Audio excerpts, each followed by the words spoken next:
Whether you're busy building a solar needle in order to harvest the power of the sun for Energon, or even if you're just trying to quiet a bunch of hyper-driven chatteroids, here's a dish that's super fast and delicious. Energon fried fuses. Sounds intimidating, I know, but don't be afraid. It's really easy to make. I absolutely love making this recipe. Incidentally, I got this recipe off an Autobot.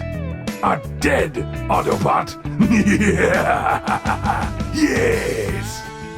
And while this pot gets nice and hot, I'm gonna add about 1 tablespoon of Pennzoil. It's looking good.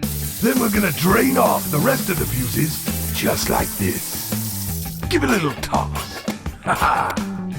Now here's a little something I always keep in the HQ. It's a little alkaline jam. It's got the heat, it's got the sweet, and it's guaranteed to lube your cable relays. 2 nice teaspoons go into the pan. Put it down there. Turn this up. Just like that. Very good. Toss. Flip. And finally, garnish with tiny tire strips. My favorite. This dish is so fun to make and tastes so fantastic, even Unicron will want seconds.